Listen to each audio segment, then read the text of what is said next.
Okay, so it's our first episode of of Tell Your Story, Addiction Story. Yeah. And so we have Dane here. I hope the Hello camera there. can see me. I'm just going to go like this. Yeah. And Dane is going to tell his story, and I may ask a couple questions. Yeah, that'd be great, man. And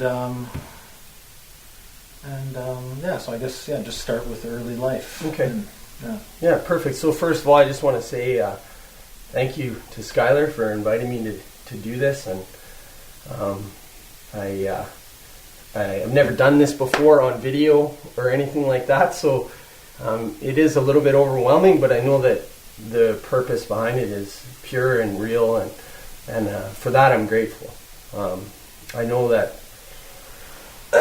for me, I used to judge myself because I did have a good home that I grew up in. You know, I grew up in a home with two loving parents and two older sisters that were loving, I guess, as children can be. You know, we had opportunities galore. You know, I played hockey from the age of 3 years old. But like any other family, I mean, there was struggles. I think where I'll probably start off is, you know, my early childhood, I was always high energy. Today, if I seen a kid who was like me, I would say they're a spirited child. You know. So, but I always had a high energy. But with that came, I needed a lot of attention. Right? I sought attention. I needed to be acknowledged consistently. Probably because I was the youngest of three, I needed to I wanted to be stand out amongst others, right? And I think for the most part, in my early childhood, I didn't have a lot of problems. You know, like I said, I played hockey. I excelled at hockey. I was playing 2 divisions up from my age group early on. I was a good skater, and so the hockey was like the center of everything for me. And my grandfather.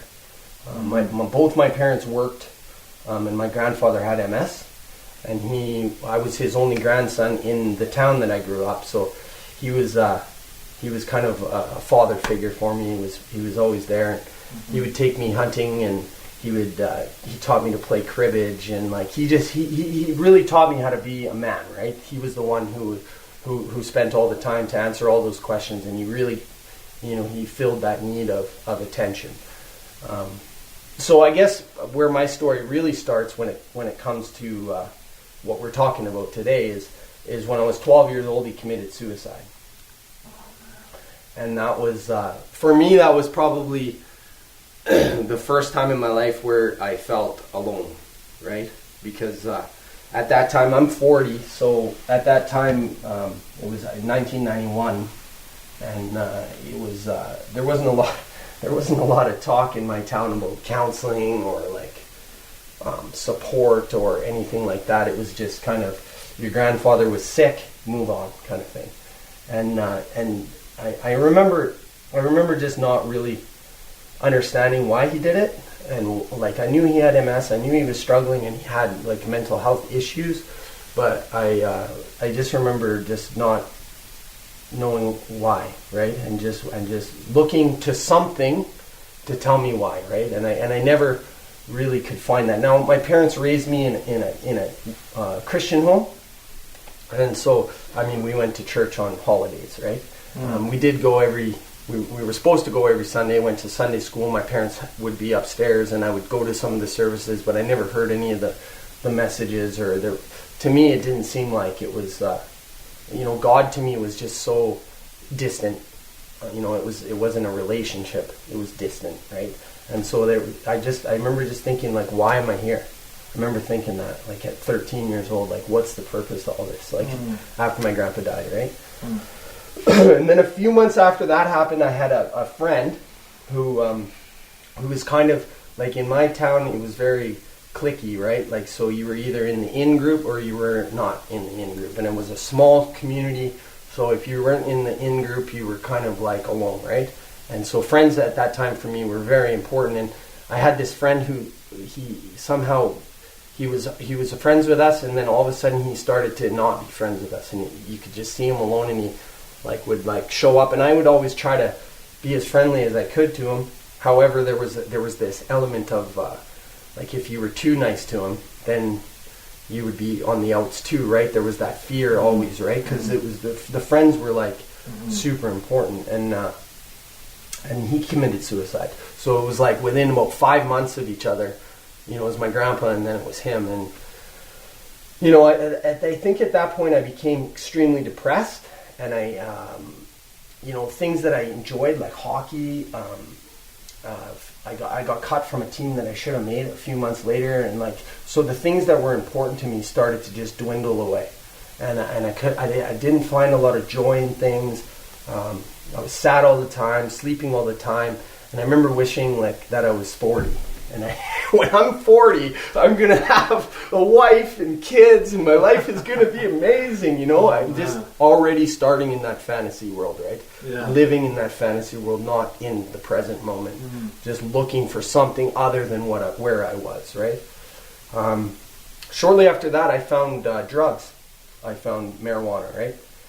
Alcohol and marijuana. Actually, he was with Courage, the friend who killed himself. I had started drinking with him before he had committed suicide. So I was already like 12 years old, already on the journey to drugs being the solution.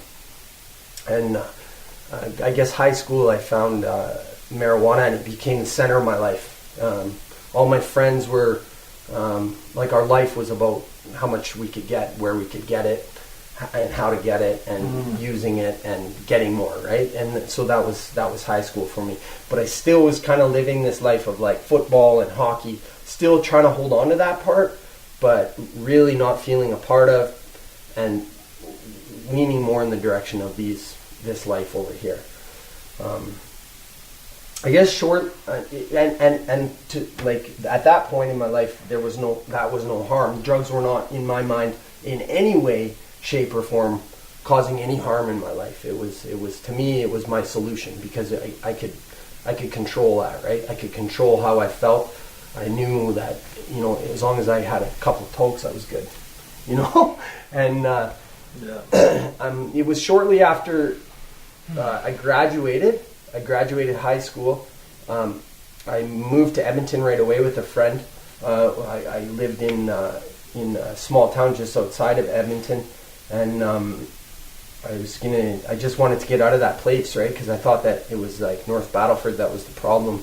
I just needed to move, and so I got to this other little town and got here. And shortly after I got here, I started thinking about, you know, like I miss hockey. So made a couple calls, and I got onto a junior B team here in Edmonton, and I started playing junior hockey, and my life started to evolve. Like I met a bunch of new friends, and I was like legal to go to the bar here, and I started like partying, going to the bars, playing hockey, and I was like really happy. Yeah. Like I remember being really happy, you know, like I was away from that. It was a new life, and you know, I had this hockey team, this brotherhood, this fellowship, and like, you know, like things were going really well, and I was working and you know, making money, and had my own apartment, and then we have a cat here. We're real people. There's real shit going on here. Cat loves me. You can hold the cat if you want to. It loves me. Yeah. Come here, little.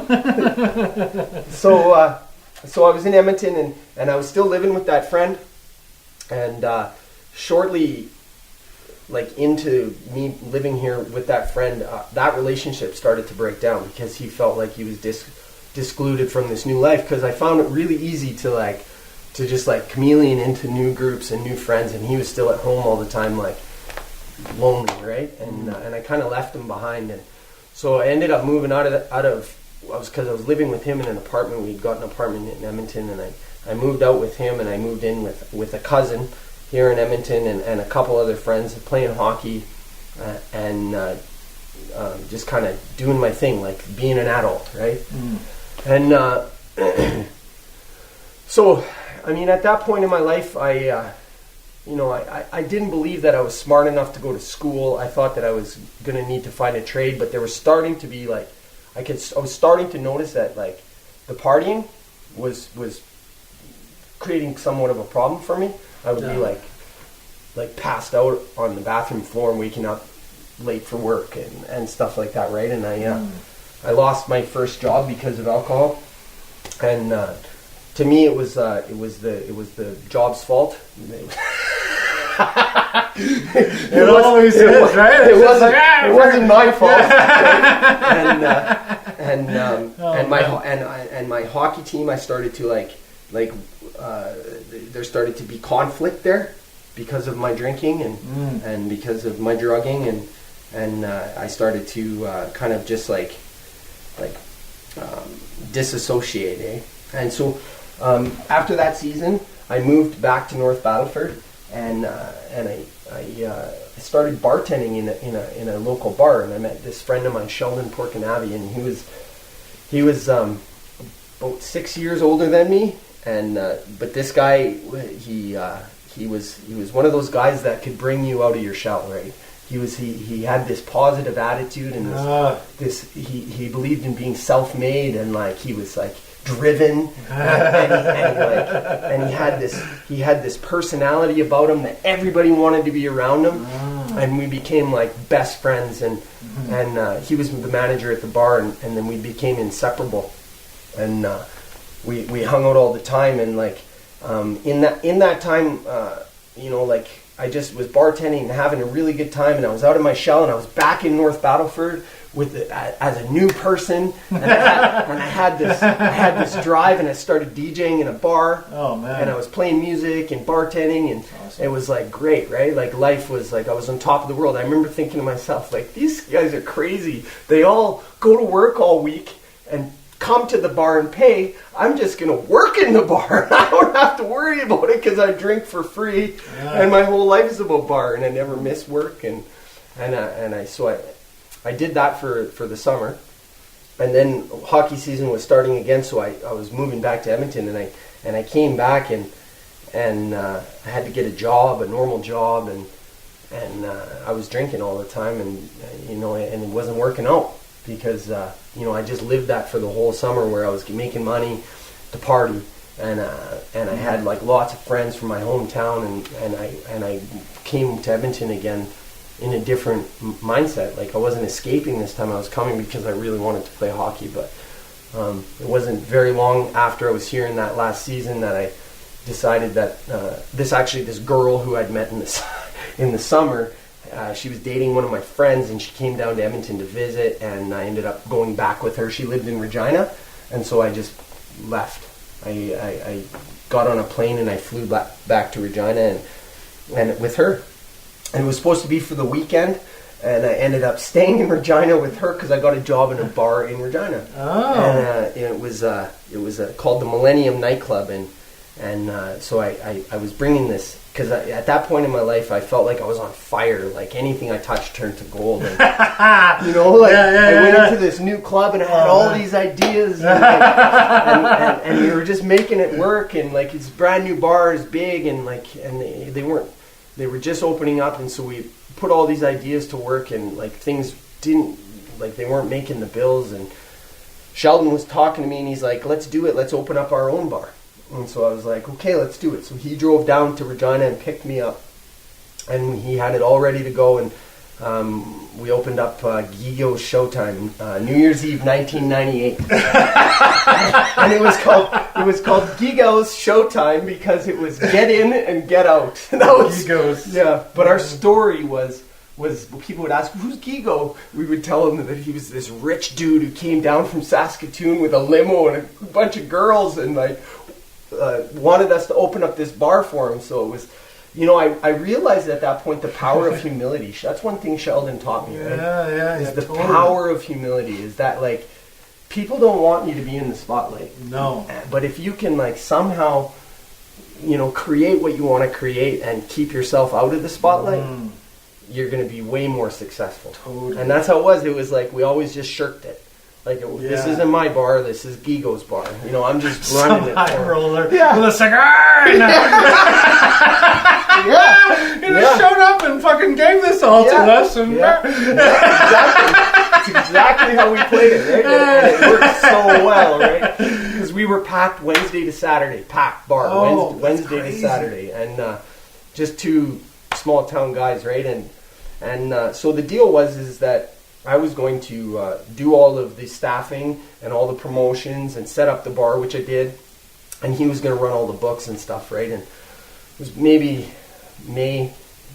probably May of 1999 or 98, May of 98, and he was coming to me saying that we weren't making any money, and to me that didn't seem right because we were packed Wednesday to Saturday. Now looking back, we were partying pretty hard, and maybe we were, but I know that he had some other things going on, and so my inability to communicate. So like when we talk about addiction, our inability to manage emotions, our inability to communicate our feelings of less than, and that somebody's ripping me off all the time, that was starting to be prevalent in my life. Like that everyone's out to get me, and like almost like paranoia beginning, right? Wow. And so I started accusing him like of like stealing and like not, and so then the conflict started, right? And so we made this agreement. We got in this huge fight, and then we made this agreement that I'm not going to be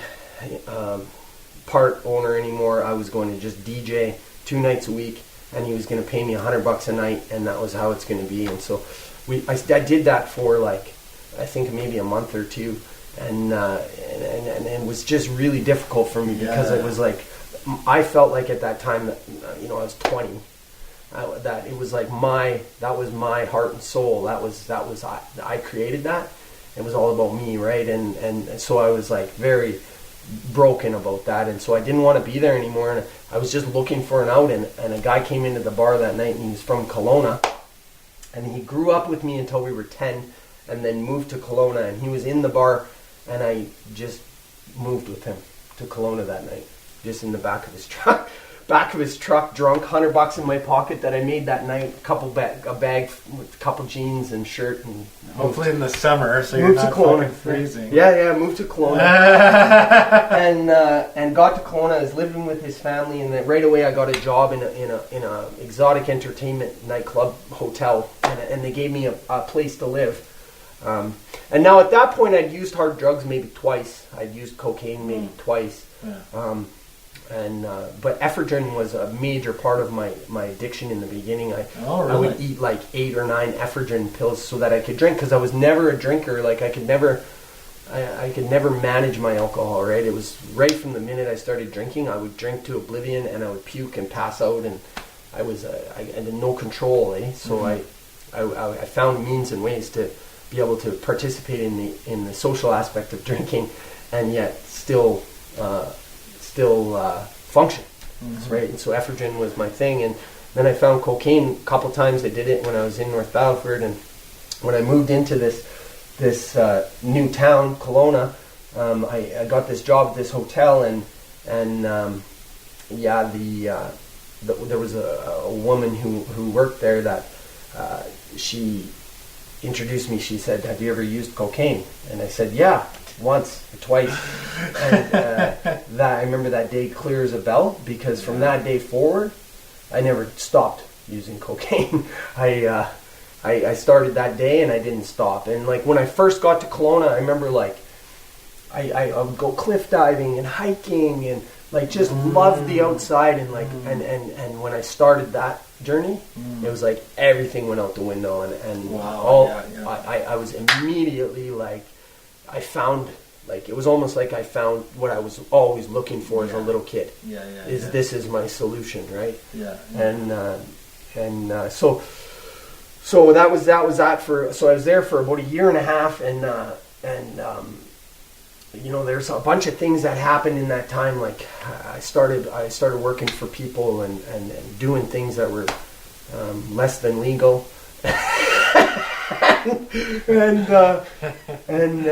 I just kind of dove in with both feet, and for me it was like, a lot of it was about the acceptance, right, and about like because it seemed like everywhere I went, the relationships would end, And that was my biggest fear, right? Like, it didn't matter where I went, what relationship I had, at some point it would end. And I started to realize that, like I'm in this by myself, because nobody's going to be here forever to stand with me, right? Like, Sheldon was like my best friend, broke down. My grandpa killed himself. Courage killed himself. Like, everyone who I got close with seemed to go away. And so I started to think, like, maybe there was something wrong with me or something, or maybe just that's just the way life is that, you know, like nobody is gonna be there for the long haul, right? And yeah, drugs became the center of my world. And I think that was the first time. I remember my parents were coming down to visit in Kelowna, and I remember thinking to myself, how am I going to stop using? Like, how am I going to stop for this weekend? Like, I remember that was the first time I thought that. Like, how am I gonna not use? I don't think I can. But still, it didn't. I didn't know what to do about it, right? And you know, so I think it was right after the millennium. So right after year 2000, I ended up getting a whole bunch of ecstasy pills. At that time, ecstasy was good. $40 a pill, the good shit. I think I got like 100 pills for this thing that went down, and I was eating them like they were Tylenol. Yeah. And I was selling them for like $15 a pop or something. And it was 11 days. I remember it clear as a bell. 11 days of ecstasy trip, and I was like 125 pounds, and like I was dying. I pissed the bed, and like I was dying, and I phoned my parents, and I'm like, I'm in trouble, I need to come home. And so they're like, all right, come home. So I at that time, my parents had sold their house in Battleford, and they were moving out to the lake, so they were living in an apartment in North Battleford. And so I moved there, and I told my dad I was going to help him build his house, and I was on EI at the time because the hotel had laid me off. And so I came back to North Battleford, and I wasn't in North Battleford for very long, and I was introduced to crystal meth. And so then it just took off from there, right? And I don't know how much more I want to tell about like how bad it got, but you know how bad it got. Like you know, I ended up peeing the bed all the time, like going into like crazy fits of like in the middle of a party bawling and like making a big scene, like just starting to go insane, right? And I decided that I needed to go to school. That was my problem. So I was going to go DJ on a cruise ship, and I ended up in Medicine Hat in travel and tourism.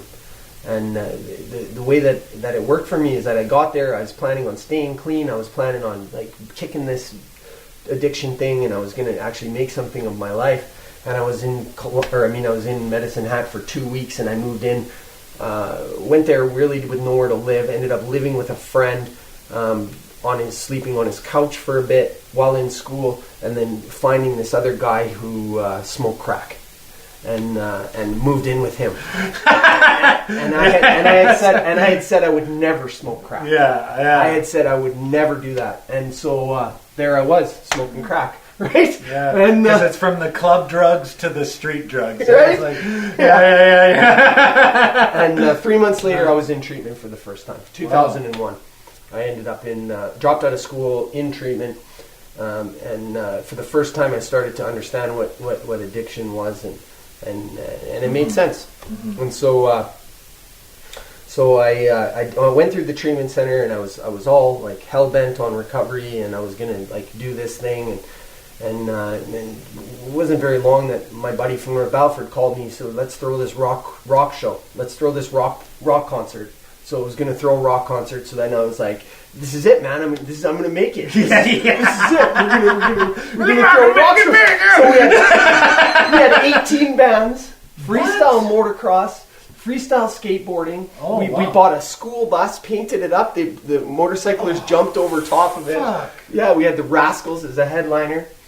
And it cost us 50 grand to put on, and I lost 10 G's. and I had to go to my parents and beg them to pay this money because I'd fronted it all. And so me and him were like in the people coming after us, right? I needed to get this money, right? So we made some back, but in the end, it was we had to both pay $20,000, and so 10 each, and so that my parents lent me the money on the stipulation that I would stop using drugs, and that I would, because I had in the midst of going back to North Alford, it all started over again, like right back into where I started before. There was no recovery, and so my dad paid for me to get a Class 1 driver's license, and I was going to go to the oil patch. I had a job lined up. I got my license on Thursday. I was working in the oil patch on Friday. Holy shit! Driving a vac truck, making like $320 a day, $400 a day in 2001. 2002 or whatever it was.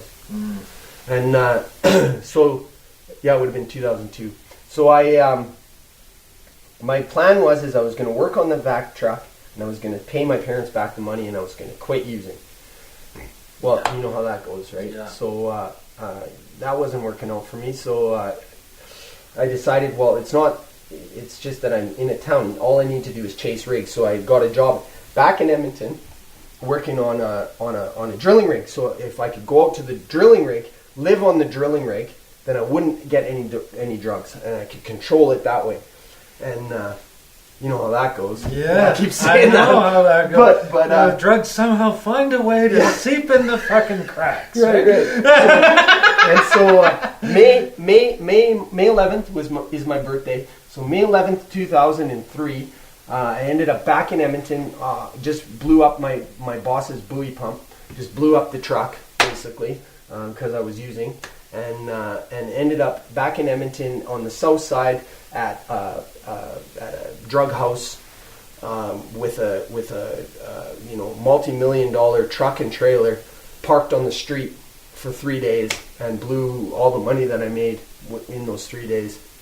And my mom and dad, they said, your cousin is here and you need to go to detox. Like, nobody could find this truck. Like, I was going to be arrested. Like, it was bad. And so I said okay, and I went into this detox center, and I was in detox for 3 days, and this girl was chairing the CA meeting, and she was the most beautiful girl I had ever seen in my life. And she came up to me and offered me some chocolate, and that was the end. That was the end of that show. Yeah, oh man. And so I left detox 2 days later. Yeah. I went and scored, and was at my cousin's using. My cousin busted me, and she's like, "You need to go to a meeting." And the first thought was, I'm going to that CA meeting where that girl was, right? And that's what happened. I went there that night. I met this guy who said I could live with him, and I met her, and she came over and then never left. And we ended up moving in together and relapsed together. And then I ended up going to treatment a couple more times. Came out, we used together, and then we went to this couples treatment center together and stayed clean. So that was September 12th, 2003. I went to this couples treatment. We had a baby July 2004, my oldest Sage. And we stayed clean for together, you know. And looking back on that now, I can see, just because of how I feel in my life today, that there again, it was what I was looking for. She filled that hole, right? And it was all about her. And so I won't go into her story too much. Basically what happened is, in those 8 years, I got to experience recovery. I got to experience what it's like to live clean. I got to experience what it's like to be a parent. I was very involved in my kids' life. I worked 3 jobs. I went back to school, became a social worker, worked at child services. I worked with Bent Arrow. I worked with a couple other agencies, and I truly believed that I had something that was never going to go away. But to be honest, it was ego. Ego was keeping me clean at that time. It was about, I'll show you guys, because people told me, oh yeah, that relationship's never going to work, and it was my ego. But in order to keep to stay clean, I had to isolate from people, places, things. I couldn't go around anywhere. I was like miserable in my heart. Yeah. I loved my kids. I loved being married, but I was miserable in my heart because there was no freedom. There was no freedom from active addiction. It was pure abstinence from drugs and alcohol, with a lot of knowledge up here. Yeah. And but my heart was still it was still the same heart that had been broken when I was 12, when my grandpa committed suicide, right? It was still there. And I remember taking cakes, like every year I'd get up and I would cry in those cakes, not because I was happy that I was clean. I was crying because I was so broken, and still so broken after all, like 5, 6, 7 years clean, you know, like broken. And you know, I remember, so we split up in November 2010, and I remember it took from November 2010 to August 2011, August 25th, 2011, a buddy came to town. He had 4 lines of cocaine lined up on the ground. I was so broken and miserable. Sat there for 2 hours staring at it, and I just decided there was nothing else worth, like, I might as well just use. And so I remember just using, and it was like the lights went on again. Yeah. It was like, yeah, this is what I've been missing. Yeah. You know? I know exactly what you're talking about.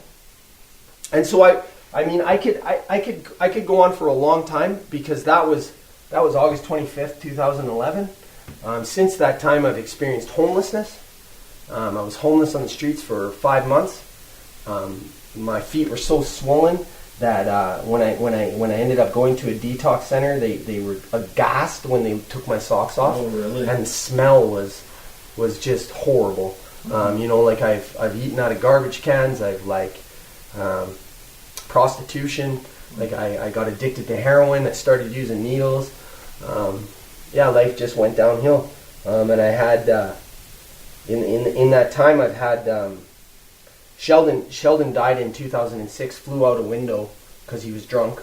So that happened in 2006. I had my best friend was in a car accident. The guy OD'd or G'd out at the wheel, and they flew off an embankment. She died. I was dating this girl from my hometown who drank herself to death. And this is since 2011. These are the relationships. These are the things that have been happening in my life. And so I've been, in all this time, I've been to treatment 5 times since 2011. 5 different treatment centers again, trying to get what I had before, but knowing that there was nothing to get, because there was never really a relationship with God, right? And I didn't know how to find that relationship.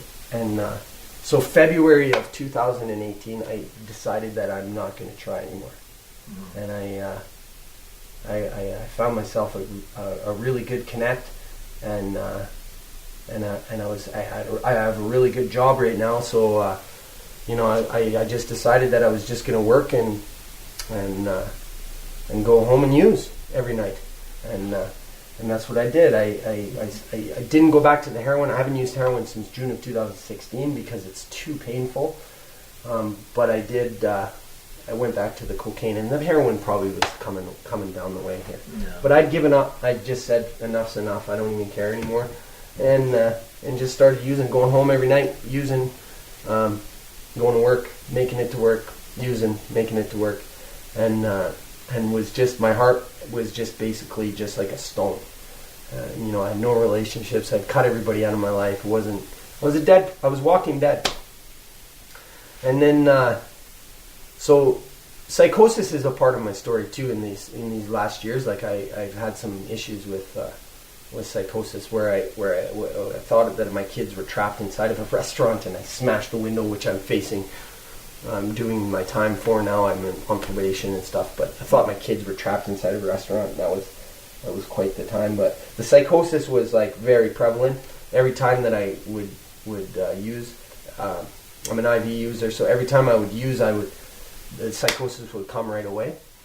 But it was weird because February, when I made that decision that I wasn't going to try to stay clean anymore, it was like something shifted where there was no more psychosis. It was just like my whole life was psychosis. It was like I just totally gone into this other realm where it was like I'm not trying anymore, you know.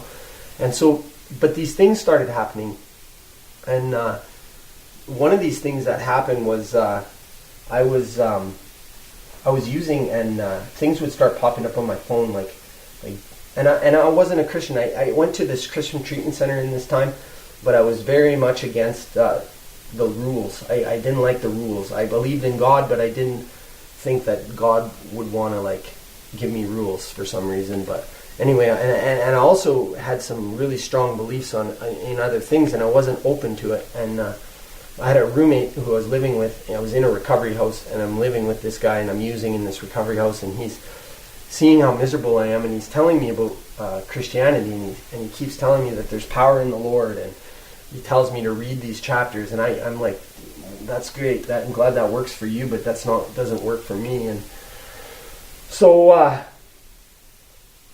these things started happening where like this like Bible app kept popping up on my phone, and I have a Christian friend who this kept popping up on my phone. His name kept popping up, and just weird things were happening, like Narcotics Anonymous things would pop up on my phone, and like weird stuff would be popping up, and I started to think, well, this is odd, but whatever. I would just brush it off, and then I started to have like this experience where I'd be injecting myself, and something would grab my wrist, and I wouldn't be able to finish pushing the plunger down. Like I'd get it, I'd flag it, I'd get it in, and then I'd start to use, and something would grab my wrist, and you could actually see, it wasn't fingerprints, but you could actually see that there was something restricting my wrist. And so then I would pull the rig out, and I would check to see if it was plugged, because I thought I was maybe going crazy, and it wasn't plugged. And so then I would go for it again, and then it would grab my wrist. And so then I would say, just let me do it. And it would let me. It would let go. And it would let me finish. And so this started happening in mid-May, or mid-March. And it would happen periodically. And until it's so fresh, man. This just happened. Yeah. Until I would say, like, stop doing this. And then it would let go. So then it was April 3rd, I got off work. And I went home, did my regular thing, picked up, went home, just got ready, did my routine, and I started using, and this thing grabbed my wrist again. And this time, instead of saying, just let me do it, I said, show yourself to me. Just show yourself to me. And it let go. And then I finished. And then I was sitting there, and all of a sudden this urge came over me, like it was like an intuition, like it wasn't fear, I wasn't like thinking people were walking around outside or anything. I wasn't scared, but it was an intuition that I needed to leave the room, and I needed to go into a different room. And so this was an empty room in the house, a recovery house that I was living at. And I went into this empty room, and my baby's crying. Oh, Sarah's gone. Okay. So I went. So I went to this empty room in this house, and sat. I went into the room, and I knew there was something in the second drawer. So there was a dresser there, and I opened up the second drawer, and there was this shirt there, and I thought, well, I got to put this shirt on. So I got completely naked in this room, and I grabbed this shirt, and I put this shirt on. And then I was just sitting there waiting for like something else to tell me what to do. More instructions. Yeah. Okay, what's next, buddy? Yeah. What do you got now? Yeah. And so I looked over, and there was this sheet, and it was a bed sheet, and it said like I just pick up the bed sheet. So I picked it up, and when I picked up this bed sheet, I was holding it over my head like this, and it formed a hood on its own, the corners pulled together, and it formed like a hood on its own. And I'm like, okay, so you want me to put this thing on my head? All right. And I know for some of you listening, you might think like this guy's nuts. And that's what I thought at the time. I thought like this is like nuts. But you got to remember where I was. I was in a place where I was willing to do whatever. I was willing to do whatever it took to get out of where I was, because I knew no other way. I didn't know anything. I had no idea. I thought I was going to die. It's like you're experiencing like true willingness right there. True willingness. Just yeah. Experiencing it. Yeah. Like usually I'd be like, no way. But at the place I was in my life, I was ready. I was ready to receive whatever it was. Like I knew there was something there. I just didn't know what it was. And so there I was. I put this thing on my head, So I'm like naked from the bottom down with this shirt on and this robe over top of me. And I grabbed this other sheet, put it on. So I put it over my head. And then I stood there and I'm looking around, and there's this chair and a stool. The stool is on the left side of the chair, and it's sitting against the wall. And it's like, you need to sit down. And it's like, you got to remember, it's not like telling me this. It's just like I'm receiving this intuition. Like if I stop and be patient and listen, I was being told what to do. And so I like sat in the chair, and then I realized right away that wasn't the right chair. Like it wasn't my chair. And so I sat in the stool. And in all of this time, I'd been doing like all kinds of searching for something spiritual, and I found like Buddhism and did a lot of meditation and did a lot of... So I had experience of meditation, and as I'm sitting on this stool, I hear, meditate on my blessings, and I heard it loud and clear, meditate on my blessings. And so I sat on that stool and I started meditating in a meditative position, like I know how, with my eyes open, and that's the way I was taught. And I started thinking about like the wrist, like the thing grabbing my wrist. And every time I would think about it, you can see the goosebumps all over my arms. Like every time I would think about that stuff, my body would light up like it was like you had the answer. And every time I would think about all of the things that had happened in my life, where I used to say, oh yeah, that's God. Now I actually was feeling like there was something there. Experiencing God. Experiencing God, yeah. And so I did this for about 15 minutes. I was sitting there doing this meditation on all of these things, and it was like I had to go through this whole process of recognizing like all of this stuff, what it was really about. And all of a sudden my body became completely paralyzed, and the ground like opened up, the bed like separated, and I couldn't move. My eyes were open, and this light came into the room, and it filled the room, and it was like there was inside the light there was like an image, and it was like hovering over top of me, and I just I knew it was Jesus. Like, and I'm not Christian, and I am now.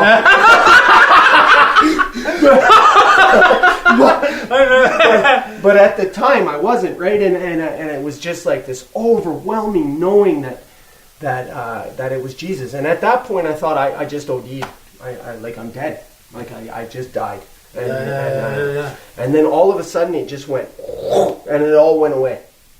And I stood up, and I took off these robes, and I took off the shirt, and I put on my own clothes, and I ran back to my room, and I loaded up a rig, and I just slammed it in my arm as quick as I could.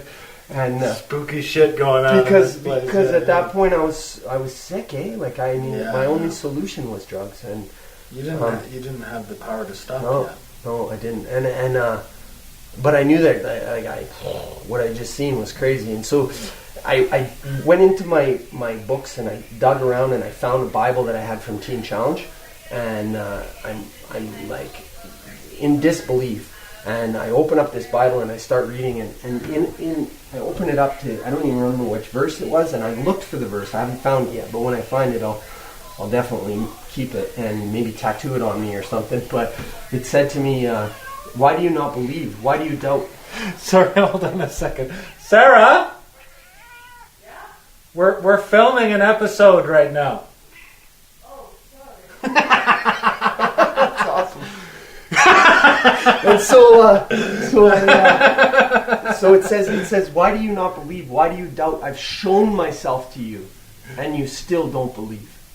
And then immediately after, I came to this verse. Like I was just reading, and I was just like blown away. And then all of a sudden it said, you will be punished, not because I don't love you, but because I do love you, and a father punishes his son. And like as soon as that happened, man, my room was filled with evil, like demons, like everywhere. Like and I wasn't like I couldn't like see, like I wasn't seeing like any kind of shapes or anything, but I could just feel them, and they were like I could feel them touching me, and like in the room, and it was just like I needed to get out of there, and I ran outside. And I got outside, and there was like, it was snow, and I was in my t-shirt and shoes, and I went outside, and I seen blood on the fence, and there was like a hand sticking out of the snow, like it looked like a dead hand, and I went running down the street, And Holy fuck. and it was like, to me it was like they were following me. I couldn't get away from them. I banged on a house, like knocked on the door because I wanted to get help. Nobody answered, and then I ran down the street and I came across this overpass, and there was a big orange X on the ground, and I thought, that's it. I'm just gonna jump. I'm gonna just kill myself. I can't do this no more. I can't live like this no more. And this overwhelming knowing came over me. No, you're not jumping. And then I'm like, well, I'm going to throw myself into traffic then. And then it said, no, you're not. And then I looked down the street and there was a guy coming with a shovel. And I'm like, he's going to come bury me. So I ran across the road, ran down the street, and I came across these signs on this tree that was like, rest in peace. And I started thinking about my kids, and I started thinking about like my parents, and I started thinking about like people that care about me and love me, and like and how selfish I am, and like how you know, I just, if I just seek it, it's probably there, you know, like just go back for what you just seen, you know. And then I was like, well, maybe I'm just gonna get arrested. Maybe that's gonna be my punishment for all these murders. Like, I can go to jail, I can deal with this as long as I have the Lord. And I laid on the ground and with my hands on the back of my head, thinking that I was going to be arrested for murders that I didn't commit. And this guy came up to me and he said to me, "You need to find shelter." He said, "Shelter." Like, what in the? Like, I'm like, oh, okay. Like, people don't say shelter. Like, usually somebody would say like, go home or get away from me. But this guy was very clear. You need to go find shelter. And so I was like, I know where I need to go. I need to go home. So I went home, and my buddy had told me before, that Christian buddy, he said, like, if you ever experience like the supernatural, like demons and stuff, he said, listen to Christian music. And so I got home, and I remember I told you that I had a roommate who was Christian. So I got home, and I put on my earphones, and I grabbed my phone and Spotify, and I just pick a Christian album, and it starts playing this song called Craig. My roommate's name's Craig. And it's saying, the song is saying, you know, Craig knows Jesus. I know you don't know Jesus, but Craig does, and you understand Craig. So I was like, okay, well, I guess I need to go wake up Craig. And so I ran into his room, and I woke him up, and I told him I just seen Jesus. And he said, man, you're sick. And he said, you need help. That's so funny. And he was very clear to me what I needed to do. He gave me some clear direction. He's like, you need to go to Recovery Acres. And I'm like, okay, I'll do it. And so I didn't go to work that day. I phoned my work, and I paid $1,000 to go up to this treatment center up north because I wanted to get into detox right away. And to be honest, I didn't really want to go to Recovery Acres. But I got into this place, and the funny thing is I'm in there, and it was supposed to be there for 2 weeks, and my plan was I was going to go there for 2 weeks, get out, go back to work, and I was going to be good, right? I was going to start to try to do something. Halfway through the treatment, I started to think, like, none of that really happened. My heart was so hard. I'm like, that was all psychosis. There was nothing there to help me. There's no Jesus. There's no God. You know, like, this is just a selfish, lonely world that we live in, and I'm just going to go back. And then I find out that this place is closing, and so the counselor, she goes, do you have any idea of where else you could go? And I'm like, well, I guess I could go to Recovery Acres. And so then she calls Recovery Acres and has me in the next day. So I'm like, all right, you know, maybe there's something to the Recovery Acres thing. Maybe I'll just go there and give it a try. You know, like, I don't want to live like this anymore, you know? And so I get to Recovery Acres on Friday. Thursday night I stay in my house again, and there's still demons there. Like, I was clean, stayed in that room, and they were like touching me, and like every time I would fall asleep, I would have these evil dreams, like, and so I phoned my buddy Jeremy, and I said, told him the whole story, what I just told you guys, like, told him everything, said this happened. He said, you know, I believe in that stuff. You should come to church with me on Saturday.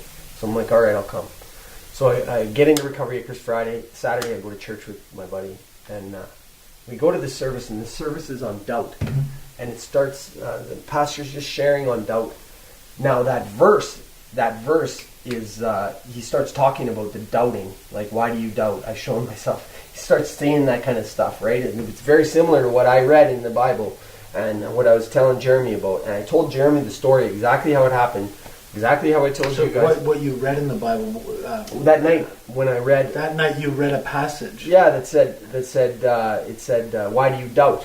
Well, I've shown myself to you. Oh, yeah. Yeah. So it wasn't the exact same verse, but he was reading similar stuff, right? Oh, geez. And so it was like, it was cool, but it wasn't like exactly the same. So it was kind of like, I started to be like, oh, this is kind of neat, but I was, all this, it's like, you need a little bit more than this, right? Yeah. It's like, just a little bit more than all these fucking coincidences.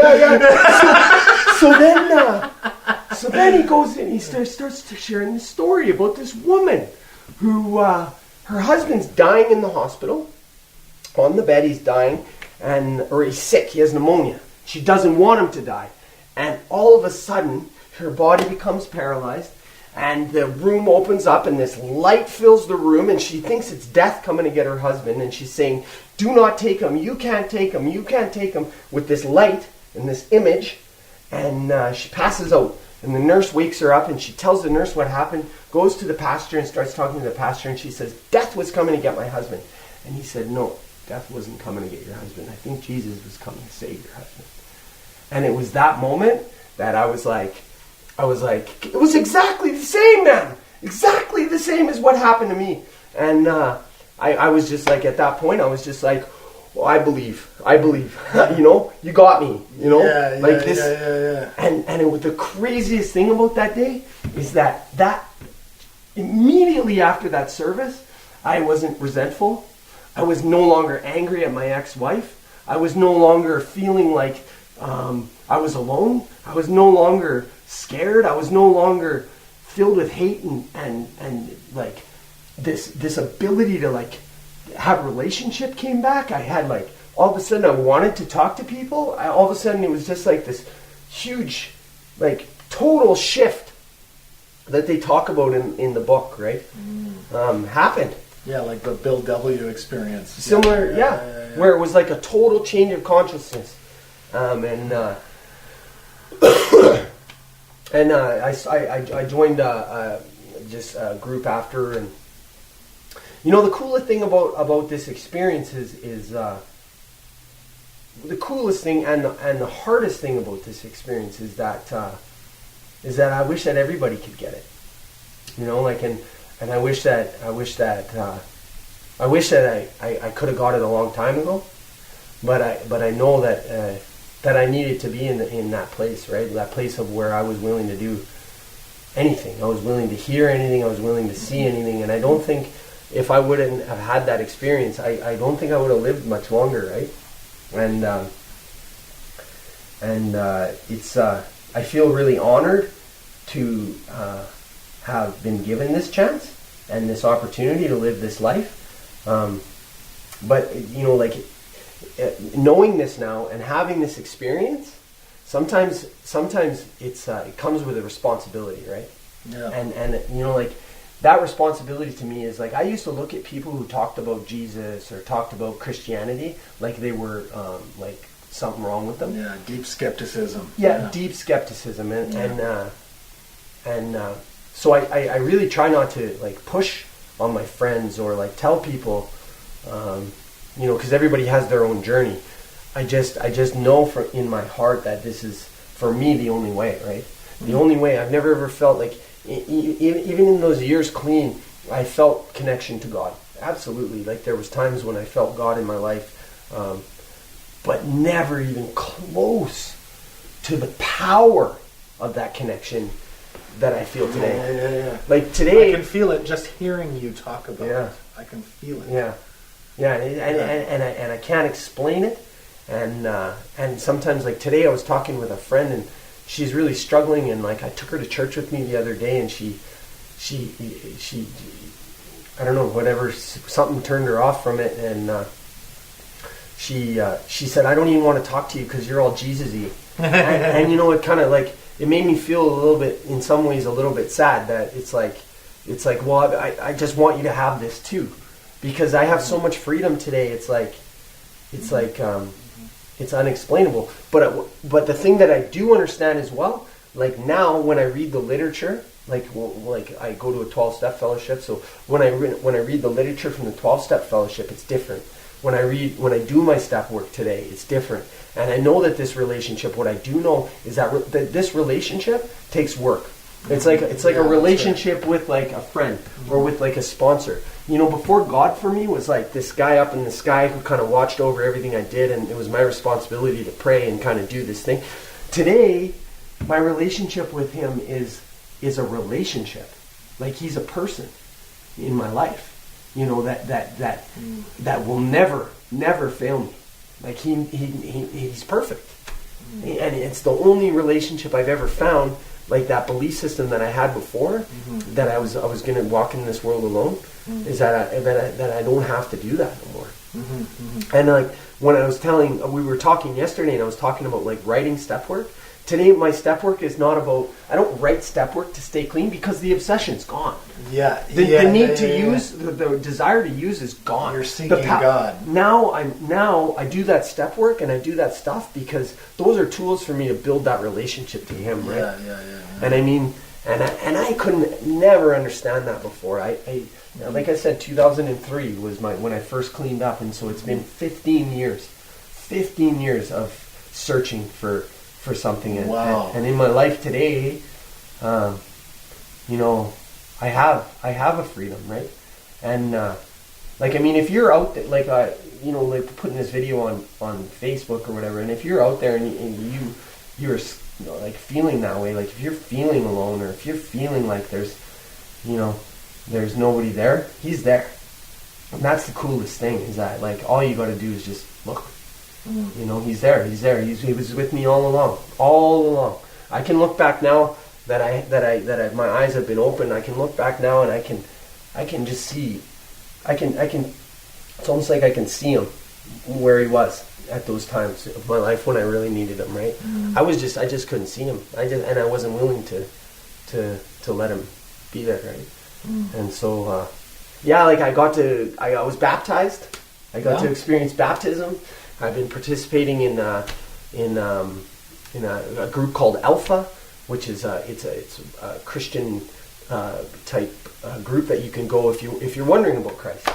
You know, you can go and they teach you about some of the things about the Bible and about what Christianity is, and then you know, I still have my job. I'm in treatment right now. I'm almost done. I got 4 weeks left, and you know, I got a place to live after I leave here. You know, the relationship with my kids. You know, like my ex and me had such a tumultuous relationship. Like I hated her. Like I couldn't be in a room with her for longer than 10 minutes without doing something to hurt her or hurt myself. And just the other night, I went with her and her new boyfriend and sat and had coffee and talked about co-parenting. You know, that's fantastic. Just like without any anger, with just nothing but gratitude and compassion and gratefulness that she's been there all along to care for my kids while I've been using, right? And she's held it together. You know, like I don't know where my kids would have been, right? And so that, you know, those are other things that I know, like he's had a part of, right? And so you know, my focus today is on that. My focus today is on my relationship to God and my relationship to Jesus, and learning more and trying to build that relationship, but yet still having balance, because I still got to live in this world, right? Like like what He showed me that day was that there's something going on that's way bigger than we all see. There's this spiritual war happening that I can choose to be on this side or I can choose to be on this side, right? And there's no in between, you know. And so You've been on both sides. Yeah, and so I believe that you know, when we walk this way of life, it doesn't mean that my life's going to be perfect. You know, there's going to be lots of struggles. Like, you know, just 2 days ago, I was super sick and ill and like feeling sick, and then the next day I dislocated my shoulder, and like, you know, things happen, right? Where I'm still a human being, but you know, what He protects is my heart. That's what He's got today. and I can free to go do whatever I need to do, right? And what I believe He wants me to do is to share like this with others about what my experience was, right? Because it's available to anyone, because He wants us all, you know. And I mean, like I don't know, I don't have the magic formula for someone else to have that, you know, have the experience of what I feel today with that relationship with Him. I don't have that formula, you know. I think everybody's journey is different to find God, right? But I know that there's no amount of money, or there's no job, or there's nothing that I need anymore. You know, like, I'm gonna be okay. And that's a good feeling, you know. You know, it was 16, like I said, 15 years, and then the years before that, like I'm 40 now, so you know, it's taken a long time to be able to have this kind of freedom, and you know, I wouldn't trade it for anything.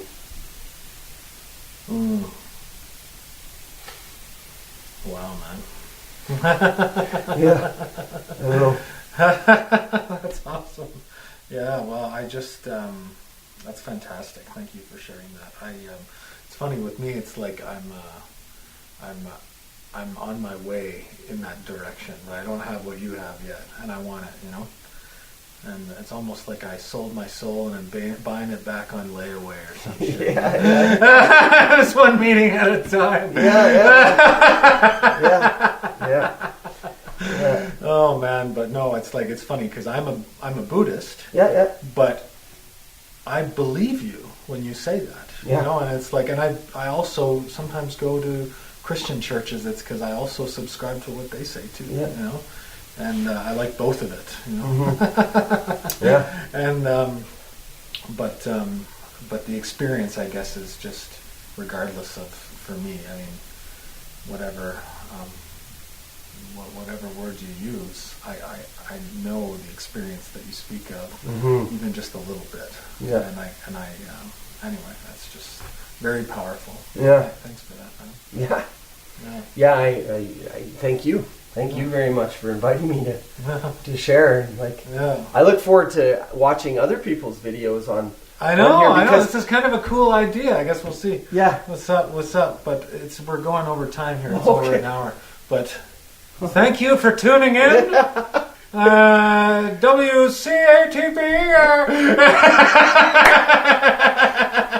The recovery hour of WBTC. Anyway. But yeah, that's it. That's a wrap. Thank you. Bye-bye.